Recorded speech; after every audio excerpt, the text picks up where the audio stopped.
Actually मला वाटत होतं की तू येशील की नाही. आय मीन तू तुझ्या ऑफिसच्या कामांमध्ये बिझी असतेस ना, म्हणून म्हणतोय. तू बोलवलंस आणि मी नाही आले असं होईल का? थँक्यू. बट असं अर्जंट का बोलवलंस? काय झालं? कसं सांगू तुला,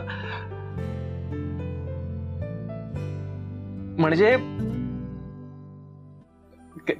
कसं सांगावं ते कळतच नाहीये मला.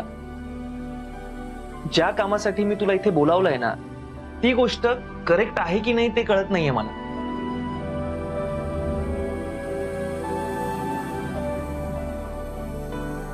काय हवंय तुला?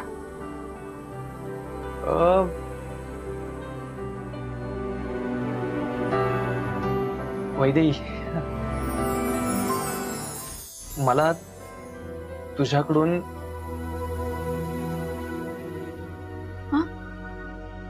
सिगरेट हवी आहे. तुझ्याकडे आहे सिगरेट? सिगरेट? हो आहे. गॉड. तुला माहिती, आई समोर मला इथे स्मोक करता येत नाहीये. ती कधीही बेडरूम मध्ये येते, बेडरूम लॉकही करता येत नाही. तिचं म्हणणं आहे की बरा झाल्यावर काय करायचंय ते कर. इथे आई आहे, तिथे काकू होत्या. ही पिऊ पण मला त्रास देते. माझी अख्खी सिगरेटची केस घेऊन गेली आणि लपवून ठेवलीये. मला काय करावं ते कळतच नव्हतं आणि म्हणून मग त्यासाठी मला बोलवलंस? हो.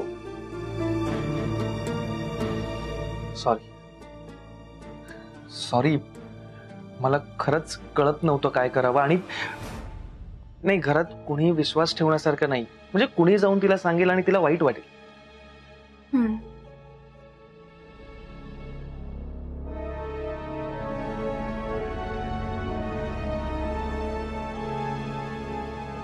पण माझी चालेल ना? कुठलीही चालेल. दे ना, ओपन करतेस प्लीज? थँक्स.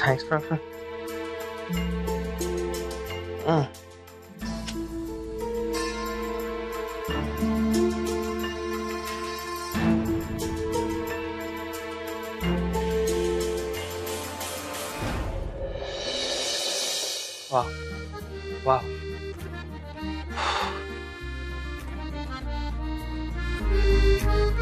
थँक्यू. आत्ता बरं वाटलं मला. हे पण please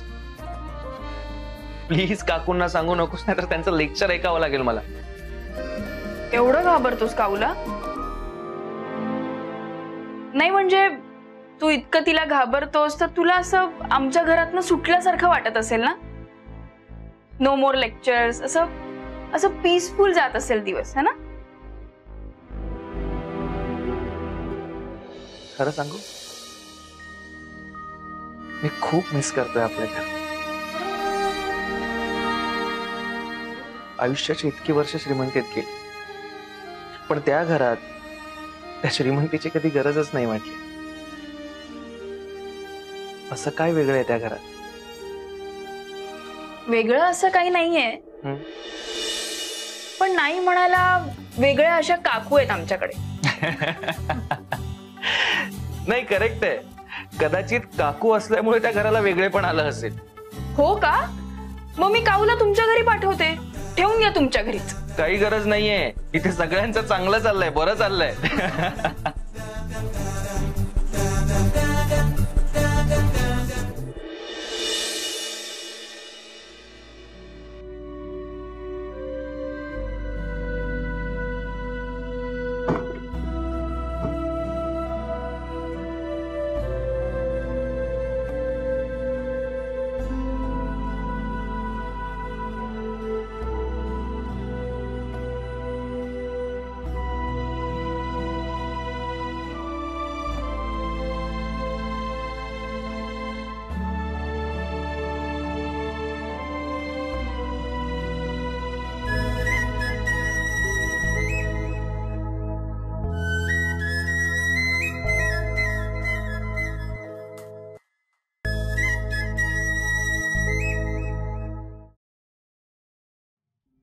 hello madam.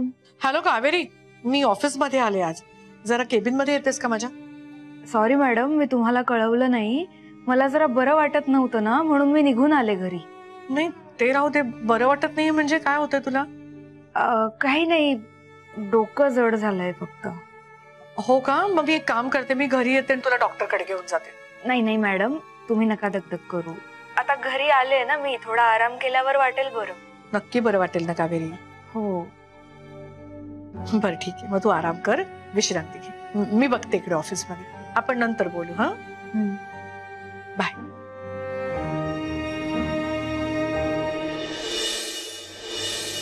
Thanks for coming. अरे थँक्स काय, तू कधीही फोन कर, येईन मी. आवडेल मला.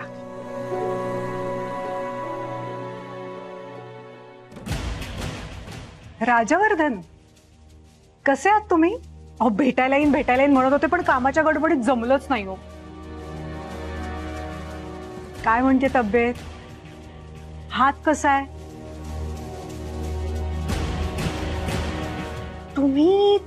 तुम्हाला कुठेतरी पाहिल्यासारखं वाटतं. कुठे ग बच्चा?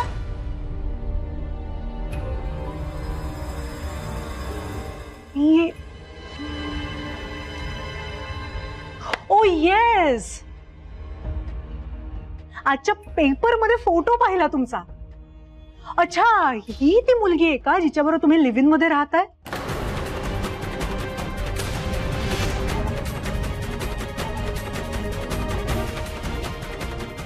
नाही नाही नाही नाही नाही, काहीतरी कन्फ्युजन आहे. बच्चा, ती मुलगी तर ऑफिस मध्ये काम करणार आहे ना, ह्या काही ऑफिस मध्ये काम नाही करत. तिचं नाव काय बरं? काय?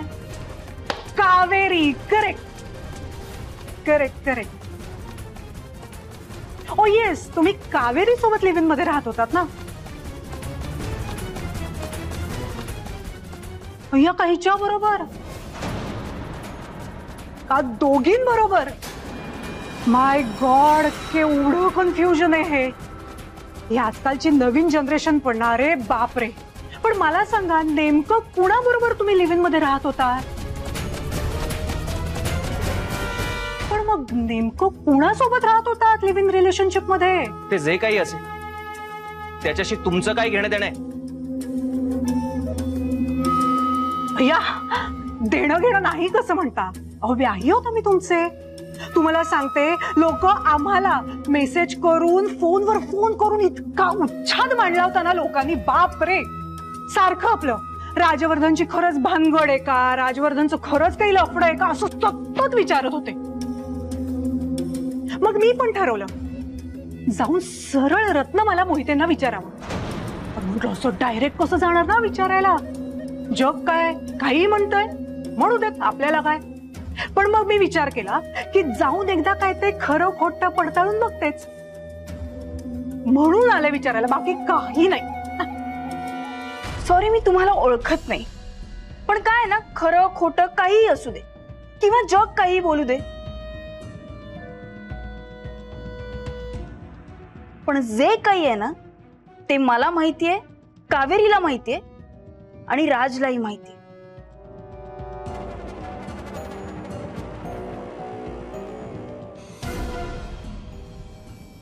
आणि तेच आमच्यासाठी महत्वाचं आहे. कळलं?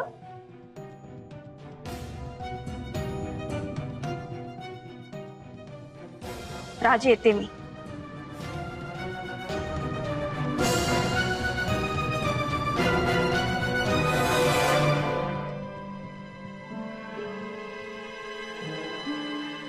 बापरे, नाकावर एवढा मोठा राग आला खरा, पण उत्तर मात्र एवढं गोल गोल गोल दिलं, म्हणजे नक्की काहीतरी असणार आहे. मला भेटायला आलेल्या पाहुण्यांचा इन्सल्ट करण्याचा अधिकार नाहीये तुम्हाला, नाहीतर तुमचा इन्सल्ट करायला मला जराही वेळ लागणार नाही. एक्सक्यूज मी, माझ्या मम्माचा अपमान मी खपवून घेणार नाही. भाई, तुझ्या आईला कळायला हवं. दुसऱ्यांच्या घरात जाऊन त्यांच्याकडे आलेल्या पाहुण्यांचा इन्सल्ट तेही खपवून घेणार नाहीत.